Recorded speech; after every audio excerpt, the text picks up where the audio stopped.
A lot of entrepreneurs sometimes they say, well, you know what, I don't have enough money to grow my company, or I don't have enough capital. I always believe that it actually, haven't heard of the saying, it takes money to make money. And sometimes it does, sometimes it doesn't. But from my experience, because when I first started my own business, I had no money. I didn't have capital to grow my own business. So I thought, well, is that true? At first, I believe it was true, but later on in my career, I learned that actually it's not true, because I believe that if you cannot make money without money, you probably cannot make money with money. Write that down. If you cannot make money without money, you probably cannot make money with money. Because when you have no money, how many ever had this experience? When you were getting started, you had, maybe bootstrapping and you had not enough capital, but somehow you come up with an idea, you come up with the strategies, you make things work. And that happened and you got some sales. How many had that experience? Yeah, because it forces you to be what?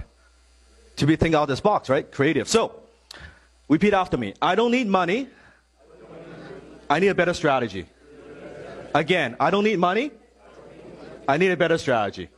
Once more, twice as loud. I don't need money. Let me tell a story. There was this flower shop owner. His name is Matt. And Matt, one day, he owns this flower shop in his little town, and it's been doing well for a number of years. And one day, he got approached by his competitor, an older gentleman. Wanted to sell his flower shop to Matt because he's getting old, wants to retire, travel the world. And Matt said, well, okay, if I buy this flower shop, I would own both flower shop in town, and basically I'll be monopoly. Everybody would be buying from me only. This is great. Well, how much you want the flower shop? How much are you asking for? The older gentleman, the flower shop owner, said, well, I want $50,000. I don't have $50,000. Well, that's my asking price. If you want to buy my flower shop, it's $50,000. Okay. So Matt doesn't have the money, but he said, well, but I want to buy. And he went home, talked to the wife. Well, can we get line of credit? Can we borrow money? What can we do? Because I can see if we can double the business if we can just buy this flower shop. Couldn't come with a solution. The wife thought it was crazy. And Matt was like, what should I do? I thought about it. Then he called up a brilliant entrepreneur, businessman. Let's call him Dan. He called up Dan. Now, I'm not saying it's me. I just called up this brilliant businessman. He said, well, Dan, can you loan me $50,000? And Dan was like, well, why do you need the $50,000 for? There's this flower shop in my town that I know if I can buy it, I know it's a great location. We will corner the market and I can double my business and it would be great. I know it would be great, but it costs $50,000. I talked to my wife. She doesn't want me to do it, and we can't actually mortgage the home, anything like that. I think it's a great decision. Now, Matt doesn't have the money because what? He doesn't need the money. He needs a what? Okay, so the brilliant businessman said, well, Matt, you don't need money. You need a better strategy. Matt was like, well, what do you mean by that? Ask yourself this question, and you can write this down. Who would benefit from this purchase? Who would benefit from you actually purchasing this store? Who would benefit from this? How do you add value?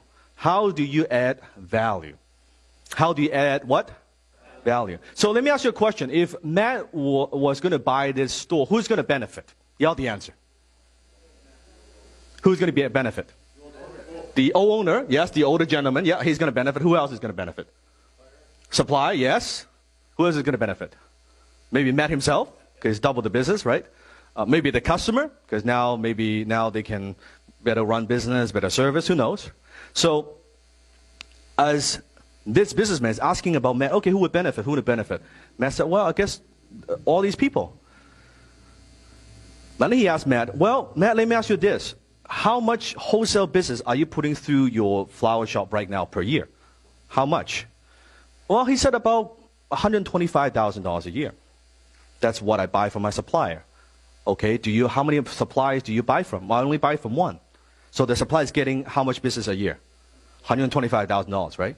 Okay, so Matt, you don't need money, you need what I want you to do is I want you to talk to your supplier. I want you to go to your supplier and you would ask them this, and this is how you would do the pitch. Mr. Supplier, you know, we've been doing business for the last 10 years. I've always been a very good customer. You supply to me your flowers. I love them. Our customers love them. I give you about, what, $125,000, give or take, business a year. You know, here's now an opportunity. Here's what I want to do.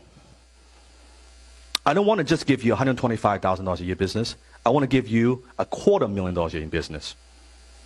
But in return, what I want to do is I want to sell you the exclusive rights to provide for my flower shop for the next 5 years. And in return, all I'm asking is $25,000 from you. And I'll give you $250,000 a year worth of business. What do you think? Now, what does the supplier say? Like, no brainer, right? 225 grand, $250,000 a year business. No brainer. Great. Got the 25 grand now, right? Goes back to the older gentleman, the old flower shop owner, and said, well, you know, you were thinking of selling a shop, and I want to buy it, and you were asking how much? You know, I've been thinking about it.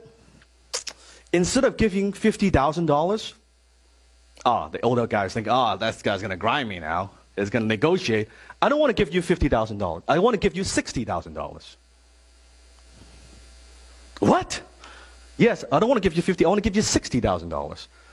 But why is that? Well, what I need is, you see, I've got $25,000 here. I give you $25,000 right now. The rest, can we work out some sort of installment plan? I'll give you 60 grand if you give me better terms. Now think of the 10 grand you make extra, and even if you get the 50 grand, you probably put in the bank and get very little interest rate anyway. Right now, 50 grand, you just instantly make 10 grand. Now, what is this older flower shop owner is going to say? Yes, no brainer. Let's do that. Okay, great. So 25 grand. Got the shop. How much of his own money has he used so far? None. 25, got the shop, corner the market, double the business, make it more efficient, operate better, do better marketing, whatever it might be. Double the business now, $250,000 now he could afford it for the monthly payment to the old owner, right? Now, let me ask you the question. Is this old owner happy? Yes or no? Yes. Okay. Is the supplier happy? Yes. Is Matt happy? Yes. Because you don't need money, you need a better.